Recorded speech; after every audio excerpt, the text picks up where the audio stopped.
नमस्कार मित्रांनो, लग्नानंतर होईलच प्रेम या मालिकेच्या आजच्या भागात आता नंदिनी जीवाला म्हणत असते, हे बघा जीवा, तुम्ही अजिबात इथे राहायचं नाहीये.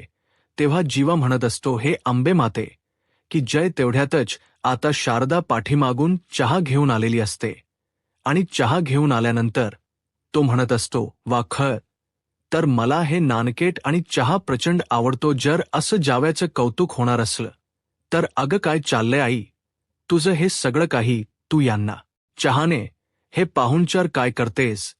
अगं नंदिनी, असं काय करतेस? हे बघ, आता मी इथे राहायला आलोय ना. आता शारदा म्हणत असते, तुम्हाला आवडतं ना, तुम्ही बिंदास घ्या बरं चहा.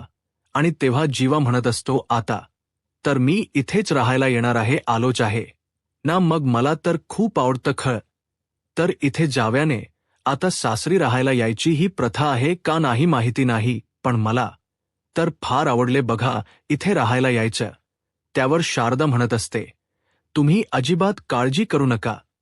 तुम्ही इथे राहायला आलात ना, तर मी तुमचं सगळं व्यवस्थित करेल. तुम्ही अजिबात काळजी करू नका. अगं आई, तू हे काय करतेस? अजिबात असं चालणार नाही. त्यावर लगेच आता जीवा म्हणत असतो, का नाही चालणार आहे? तेव्हा शारदा म्हणत असते, तुम्ही अजिबात काळजी करू नका. तुमच्या आवडीचं काय करू मी? बासुंदी आणि पुरी करू का? तेव्हा लगेच नंदिनी म्हणत असते, नाही आई. त्यावर शारदा म्हणत असते, अहो तुमच्या डाएटची काळजी व बिचारीला त्यामुळे नाही म्हणते. तेव्हा जीवा म्हणत असतो, हो नंदिनीला खूप काळजी माझी. तेव्हा शारदा म्हणत असते, बर ठीक आहे, मी आमच्या पद्धतीचा तो कोळंबी भात करू का? किंवा तुम्ही तो नवीन खाता बघा, प्रॉन्स राईस वगैरे असं काहीतरी ते करू का? त्यावर लगेच आता इकडे नंदिनी म्हणत असते, काही आई काय चाललंय तुझा? अगप प्रॉन्समुळे त्यांना लर्जी होते. तेवढ्यातच आता शारदा म्हणत असते, बघितलं किती काळजी आहे माझ्या लेकीला तुमचीची. बघितलं का हो सासूबाई, काय सांगू नंदिनी, शिवाय माझ्या आयुष्यामध्ये काळजी करण्यासारखं कोणीच नाही, म्हणूनच तर मी इथे आलेलो आहे. तेवढ्यातच नंदिनी पुढे जात असते तर जीवा उठतो आणि तिचा हात पकडतो आणि लगेचच तिला तिथे थांबवत असतो. तेव्हा शारदा म्हणत असते, हो तर अगदीच तुम्ही बरोबर बोलताय, माझ्या नंदिनीला मात्र तुमची खूप जास्त काळजी आहे. त्यावर नंदिनी म्हणत असते, एक मिनिट, काळजी वगैरे असं काही नाही आणि तुम्ही इथे अजिबात राहायचं नाहीये बर का. तुम्ही मला इथे राहिलेलं अजिबात चालणार नाही.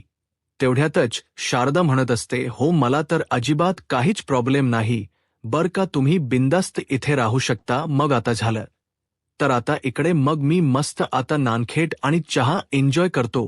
तेवढ्यातच आता वरून आपण पाहतो की धनंजय आलेले असतात. धनंजय आल्याबरोबर ते म्हणत असतात की पण मला चालणार नाही असं म्हणता क्षणी आता तिकडे जीवा त्यांच्याकडे पाहतच असतो. नंदिनी त्याचबरोबर शारदा हे सगळेजण धनंजयकडे पाहतात. तर इथे आता काव्या म्हणत असते, देशमुख तुम्ही जरा शांत बसा बरं. तुम्ही मला इथे राहू द्या बरं. मला इथे राहण्यासाठी तुम्ही असं नाही म्हणू शकत नाही. काय प्रॉब्लेम आहे? प्लीज मला तुम्ही इथे राहू द्या. तेवढ्यातच आता इथे जे काही रम्या आणि वसो त्या दोघी जणी सुद्धा आलेल्या असतात आणि त्या दोघी आल्याबरोबर इकडे रम्या म्हणत असते, तू इथे अजिबात राहायचं नाहीयेस. तुझ्या इथे राहण्याचा काही संबंध नाहीये. तेवढ्यातच आता काव्या त्यांच्या दोघींकडे जाते आणि त्या दोघींकडे जाऊन त्यांना गोल गोल फिरत असते आणि काव्या म्हणत असते, काय बिघडलेली सिनेमन कॉफी आणीत. याचबरोबर देशमुखांची काळी मांजर, तुम्हाला काय प्रॉब्लेम आहे? नवरा माझा आहे, घर माझं आहे, आई बाबा दोघेही माझ्या बाजूने आहेत, मग तुम्हाला काय प्रॉब्लेम आहे? असं म्हणून मुद्दामच काव्या आता इथे रम्याला धक्का देते. तेवढ्यातच रम्या पडणार, कारण तिच्या ऑलरेडी पायाला थोडसं लागलेलं असतं आणि काव्याने धक्का दिल्यामुळे ती पुन्हा पडणार असते आणि त्याचमुळे ती लगेच म्हणत असते, आता माझ्या दोन्ही आई आणि बाबांचा आशीर्वाद माझ्या पाठीशी आहे, तर मग मी या घरातून कुठेही जाणार नाहीये.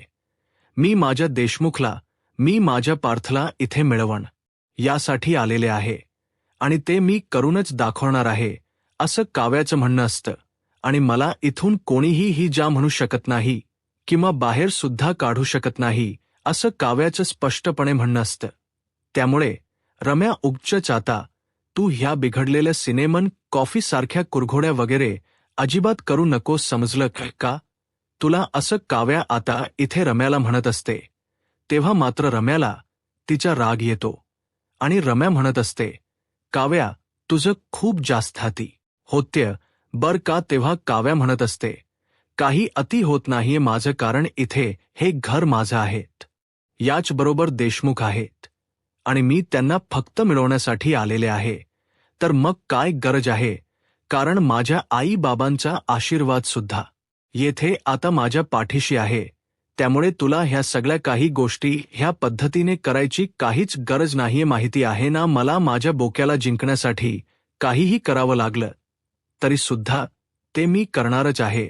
अहो भले भले प्रेमामध्ये हार मानलेले आहेत आणि तुम्ही तर माझा माणूस आहात तो, आणि ही जर रेस असेल तर ती रेस जिंकण्यासाठी मी तयार आहे.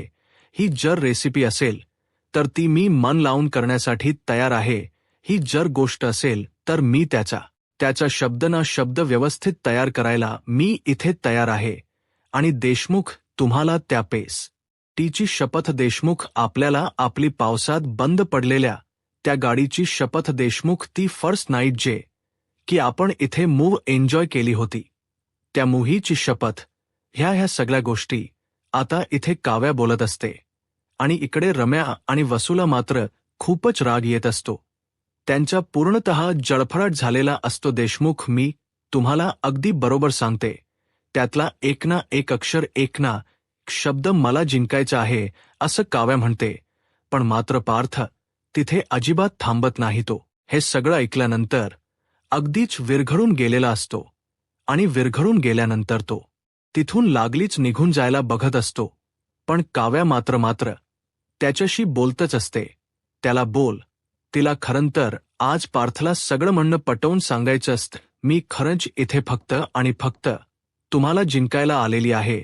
त्या गोष्टीप्रमाणे मला तुम्हाला जिंकायचंय, त्याचबरोबर त्या सिनेमन कॉफीप्रमाणे मला तुमच्यासोबत एकरूप व्हायचंय. प्लीज तुम्ही नाही म्हणू नका. मला एक शेवटची संधी देऊन बघा देशमुख, हे जर माझं प्रेम आहे तर मी त्या प्रेमाला जिंकल्याशिवाय इथून कुठेच जाणार नाही आणि मी ते जिंकेनच. देशमुख प्लीज प्लीज मला ह्या घरामध्ये राहू द्या. जर तुम्ही मला ह्या घरामध्ये ठेवून घेणार नसाल, जर मला तुम्ही तुमच्या खोलीमध्ये राहू देणार नसाल तर मी गेस्ट रूममध्ये सुद्धा राहील. मी तुमच्या खोलीमध्ये सुद्धा येणार नाही, पण मला ह्या घरामधून, ह्या माझ्या गेस्ट रूममधून तरी कुठेही पाठवू नका प्लीज. देशमुख मी काय म्हणते एकदा तुम्ही माझं ऐकून तरी घ्या. आता हे सगळं काही बोलल्यानंतर इकडे मात्र रम्या हे सगळं काही पाहतच असते. तिला तर राग आलेला असतो. तिला आतापर्यंत असं वाटत असतं की नाही काही जरी झालं ना तरी सुद्धा ही जो काही काव्य आहे ना, ह्या याला मी इथे येऊच देणार नाही. पण आता ह्या सगळ्या गोष्टी अशा पद्धतीने झालेल्या आहेत की तिला आता ह्या सगळ्या गोष्टी पुढे हातबल व्हावं लागलेलं असतं आणि शेवटी काव्या बाजी मारते की काय, असं तिला वाटत असतं आणि त्यामुळेच तिची माती मात्र आगा होत असते. तिला राग येत होत असतो. तो म्हणजे कोणाचा, तर तो फक्त आणि फक्त इथे आता काव्याचा. आता पार्थ मात्र हे सगळं काही बोलणं ऐकल्यानंतर तिथे थांबत नाही आणि न थांबल्यामुळे तो तिथून निघूनच जातो. आता तिथून तो निघून तर गेलेला असतो प्रेक्षकांनो. पण सगळ्यात महत्त्वाचं म्हणजे आता इकडे विक्रम आणि तास सोबत जे काही माने आहेत, ह्या दोघीजणी सुद्धा काव्याच्या पाठी खंबीरपणे उभ्या राहिलेल्या असतात. आता माने म्हणत असते, पण तू आता आलेली आहेस ना, तर मी तुला ह्या घरामध्ये अजिबात घेणार नाही असं ती म्हणत असते. तेव्हा लगेच आता काव्या म्हणत असते, काय करताय तुम्ही हे, प्लीज असं काय करताय, का बाहेर काढताय मला. पण आता मांडणी म्हणत असते, नाही म्हणून सांगितलं ना, चल दारावर ये, आता दारावर ये म्हणून काव्याला बाहेर दारावर उभं केलं जातं. आणि तेव्हाच इकडे दुसऱ्या बाजूला आपण पाहतो की जो काही जीवा आहे तो म्हणत असतो की का नाही, हे बघा सासरे बुवा आले, सासरे बुवा आले असं म्हणून धनंजयकडे तो धावतच जाणार असतो. पण तेवढ्यातच आता इकडे आपल्या जीवाला मात्र एक स्वप्न पडलेलं असतं. धनंजय म्हणत असतात, तुला मी या घरामध्ये राहू देणार नाही. इथे तू कोणाला जरी हवा असलास तरी सुद्धा तू मला इथे अजिबात हवा नाहीयेस. काही जरी झालं तरी सुद्धा, असं म्हणून त्यांच्या हातामध्ये पिस्तूल असतं आणि ते पिस्तूल चालवत असतात जीवावरती. आणि तेव्हाच जीवा इमॅजिन करत असतो. त्याला असं वाटत असतं की नाही, आता मी मरतोय. नको नको नको नको, सासरेबुवा नका. आनंदिनी वाचूक, सासरेबुवा नका मारू म्हणूनच आरडाओरडा करत असतो. आणि आरडा करत असताना आपण पाहतो की इकडे आता शेवटी धनंजयने इथे जीवाला गोळी मारलेली असते. धनंजयने जीवाला गोळी मारल्याबरोबर आता आपण पाहतो की जीवा आहे त्याच ठिकाणी पडलेला असतो आणि छातीला हात लावत असतो. आता त्याने पाहिलेलं फक्त आणि फक्त हे एक स्वप्न असतं, बाकी काही. आता जीवा धावतच इकडे धनंजयकडे जातो आणि धनंजयचे पाय धरतो आणि म्हणत असतो, नमस्कार सासरे बुवा, नमस्कार, आशीर्वाद द्या. असं म्हटल्याबरोबर धनंजयला बघा ना किती इगो आहे. याला मुलीचा संसार वाचवायचा आहे की नाही तेच काही कळत नाहीये. का मुलीला खरंच का इथे माहेरीच ठेवून घ्यायचे ह्या सुद्धा गोष्टी कळत पसायाची पूर्णतः ती आदळापट करत असते. तेवढ्यातच वसू तिथे येते आणि वसू तिला म्हणत असते, अग डोक्यावर पडलीस का? वेळ लागलंय का तुला? अशी काय वागतेस? काय करू आई? मग तू सांग ना, काय करू? बघितलंस ना, तुम्ही म्हटलं होतं की आता पारच्या आयुष्यातून काव्या परत गेली, पण ती पुन्हा एकदा आलेली आहे आणि ती परत आली तर आली.